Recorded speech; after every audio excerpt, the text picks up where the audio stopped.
Bueno, hablando de ajetreos legislativos, las comisiones de legislación general, así se llama, ¿no? Comisión de Legislación General del Trabajo y Régimen Previsional y su par de Justicia, Acuerdos y Designaciones del Senado, recibieron ayer en reunión ampliada a los abogados constitucionalistas Sebastián Aguirre y Omar Carranza para analizar el proyecto de ley sobre alcance jurídico de los fueros de los legisladores. Te lo repito, alcance jurídico de los fueros de legisladores, magistrados y miembros del Poder Ejecutivo. La iniciativa busca garantizar igualdad en el tratamiento judicial de causas penales que puedan involucrar a legisladores, magistrados y autoridades del Poder Ejecutivo con las de la ciudadanía en general. Quiere decir que las constitucionalistas respaldaron el espíritu de la iniciativa o no. El doctor Omar Carranza es especialista en Derecho Constitucional, titular de la Cátedra de Derecho Constitucional de la UCASAL, un maestro del derecho en el tema, así que vamos a charlar con él.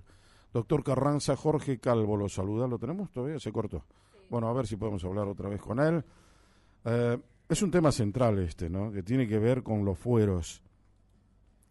¿Cuántas veces hablamos del tema de los fueros? ¿Qué son los fueros? ¿Para qué sirven?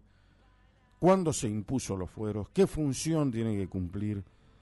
Bueno, los que hacen la ley, que son los legisladores, desnaturalizaron los fueros, ¿no? Por eso es que las cámaras muchas veces se han constituido en refugio de verdaderos delincuentes.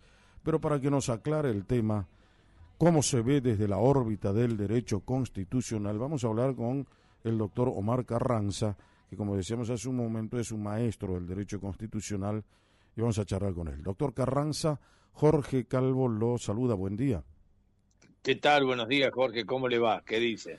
Bueno, consultándolo, doctor, primero sobre este tema que tiene que ver con la consulta, valga la redundancia, que les hizo las comisiones a las que aludía hace un momento en el Senado de la Nación. El tema de los fueros, Senado provincial, no de la Nación. El tema de los fueros, ¿para qué sirven? ¿Cuándo se los impuso? ¿Qué fundamento tienen? ¿Cuáles son los alcances legislativos y jurídicos que tienen que cumplir?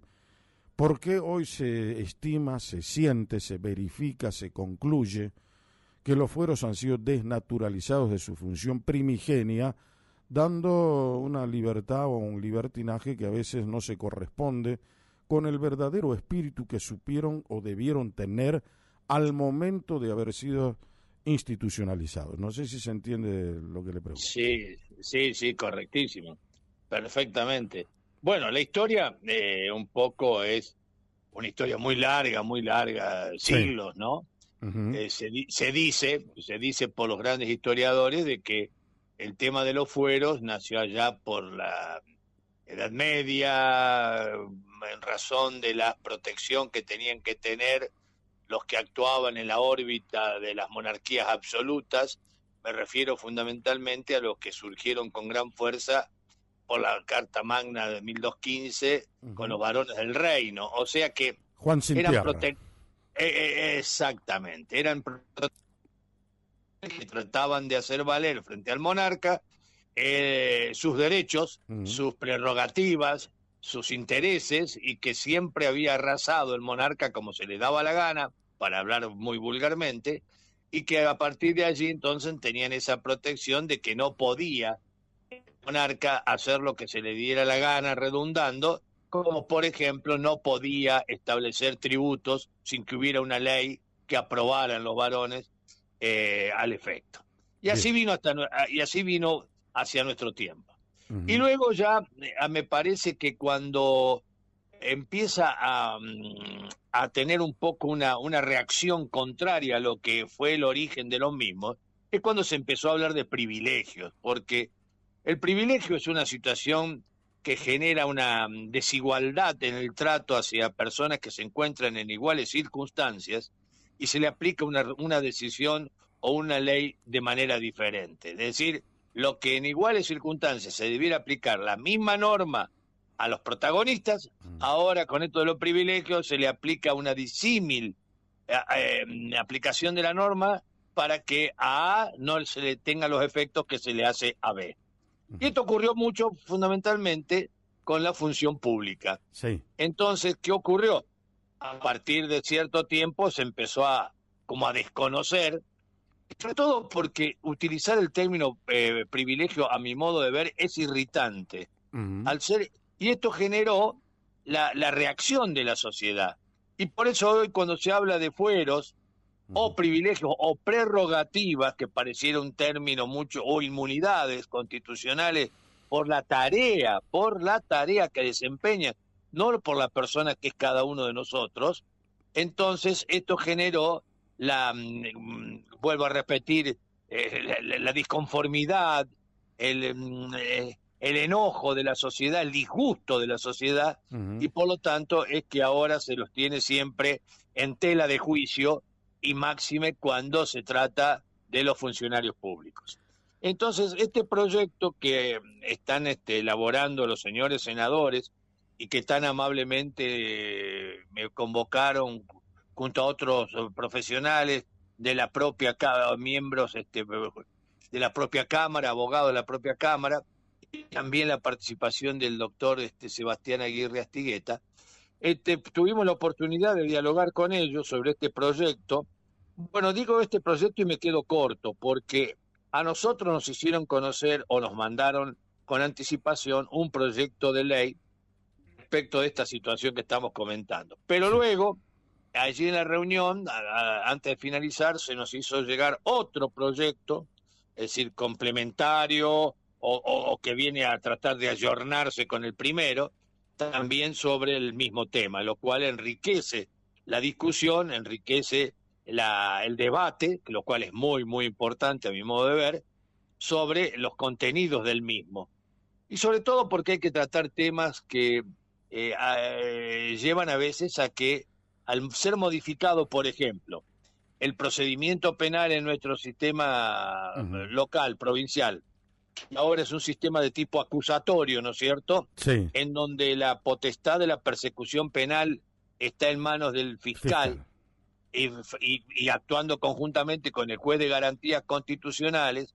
Ahora en el proyecto de ley, en uno de ellos dice el tribunal competente, en el otro dice directamente el fiscal o el juez de garantías.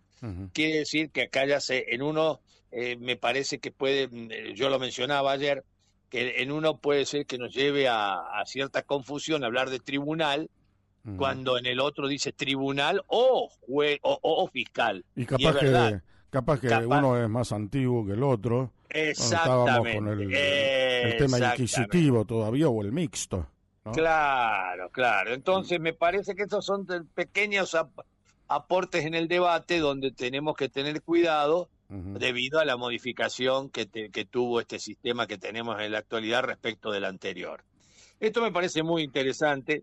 Y después todo lo que mencionan el proyecto es para llevar hacia adelante y con mayor celeridad cualquier imputación de tipo penal que se haga a un legislador, funcionario o magistrado de la provincia, a fin de que se pueda llegar hasta el final del proceso, pero no, o hasta la conclusión del proceso, pero lo que no se va a poder hacer es todo aquello que implique la detención o prisión del mismo.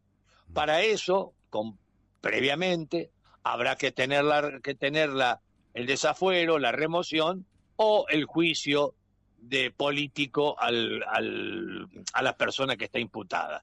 Esto me parece importante porque hasta que no se desprenda de los fueros, llamémosle, o protecciones constitucionales, tiene alguno de los mencionados, no se podrá proceder a su detención o prisión o restricción de la libertad. Ahora, ¿qué pasa con la flagrancia con relación a esto? Claro, bueno, esto también, la flagrancia también está previsto en uno de los proyectos, habla de esta situación, y también aquí hay que seguir adelante con el procedimiento hasta la misma etapa que estábamos comentando. Sí. De modo tal que me parece que lo que me subyace en estos proyectos, me parece, es la búsqueda de que no tenga, digamos así, la celeridad, la dinámica, la búsqueda de la verdad final, no sea frenada, no sea cercenada por la situación de la persona a la cual se le imputa, es decir, a su condición de legislador, de Ajá. funcionario ejecutivo o magistrado judicial. Yo creo que ahí está el kit de la cuestión. Sí, ¿no? Ese es el tuétano, me parece, porque la sociedad, mi querido doctor Carranza, se rige obviamente por un derecho positivo. Y es el derecho que nos norma y hay que respetarlo. Cuando se impuso el tema de los fueros que usted tan brillantemente los acaba de exponer, tenía una finalidad que era simplemente amparar los dichos del legislador sin que tuviese ningún menoscabo a su libertad de expresión, de pensamiento, los pueda decir con absoluta libertad en el ámbito de las legislaturas, del Congreso y demás. Pues vino una cuestión que desnaturalizó el uso del fuero, que es el abuso del derecho ya sobre un tema como este, que es cuando los encontraron con flagrancia, han tenido problemas con la ley penal o lo que fuese, ponían los fueros como una condición de privilegio para no ir y ser alcanzados por la ley penal. Esto los ponía claramente en esa situación de privilegio que usted decía hace un momento sobre el ciudadano común, cosa que en definitiva el legislador jamás tuvo en mira al inspirar el tema de los fueros.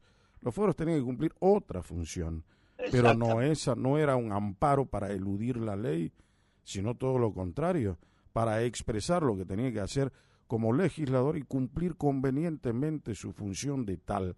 Y ahí terminaba la función del fuero, ¿no? Exactamente. No iba a proteger más que eso, la libertad de opinión y la opinión y la libertad de arresto. ¿Por qué? Para evitar que ha pasado tantas veces de detención de legisladores para que no concurrieran a las sesiones o pudieran volcar una votación en favor o en contra de aquellos que la querían imponer. Ocurrió infinidad de veces, pasó por ejemplo con Ricardo Balbín, hablando de uno de los casos, con Leandro N. Alem, claro. pasaron cosas como estas. Entonces eso es lo que querían evitar los llamados fueros, y que se pudiera opinar en virtud de la tarea que debía realizar sin cortapisas, sin límites que no correspondían en el momento de actuar como legislador. Correcto. Pero no llevado esto al plano de la actuación posterior como ciudadano, por ejemplo, en materia penal. No tenía nada que ver. Eso ya es el abuso del derecho en este tema. Sí, Fíjese el caso, por ejemplo, el efecto nocivo que esto provoca en la sociedad, que cree que estos cuerpos senatoriales o de diputados esconden a verdaderos delincuentes, refugio de tramposos. Entonces eso de alguna manera conspira contra la imagen que tienen que tener estos cuerpos democráticos, contra la transparencia y contra la opinión pública en general, que tiene que visualizar allí precisamente a personajes que sean transparentes y que no tengan este tipo de inconvenientes. Bueno, Jorge, con respecto de eso que usted está muy bien señalando, ayer hemos tenido un ejemplo en el Parlamento argentino cuando no ha habido quórum para tratar un tema tan delicado y que tanto, me parece, anhela la sociedad en general, que es el tema de la ficha limpia. Claro, totalmente. Acabo de hacer mi editorial sobre ese tema. No hay una convicción todavía en la política, un compromiso real, evidente, menos de la oposición, ¿no? Es decir, la oposición acá ya ha dicho, ya se jugó plenamente por lo que es estar en contra de la ley. Nadie quiere optimizar el funcionamiento de la ley, sino por todo por el contrario. Y lamentablemente lo que se afecta es el sistema democrático, que cada vez se erosiona más, donde los delincuentes están a la orden del día y hay un gobierno que quiere cambiarlo. Pero el gobierno también tiene algunas fisuras que van limando de alguna manera ese verdadero propósito que debería tener, ¿no? Y sí, porque no, nosotros los mismos protagonistas que somos los ciudadanos de la comunidad en que vivimos, nos hemos encargado de naturalizar esos comportamientos negativos, contrarios a la ley, contrarios a los intereses generales, y ahora pareciera que hay sectores que todavía incluso pretenden defenderlos. Exactamente. Me parece que posiblemente, y no quiero caer en redundancias, pero pasa por un tamiz cultural que todavía no hemos podido superar. Por eso el cambio tiene que ser social. Esa es la famosa batalla cultural. Sí. ¿No? Esa es la batalla cultural. Doctor Carranza, ha sido un placer para mí tenerlo en la mañana, muy amable. No, al contrario, el agradecido soy yo, Jorge, muy atento y que siga teniendo buen programa. Quo Vadis, con Jorge Calvo, periodismo en serio. Hablábamos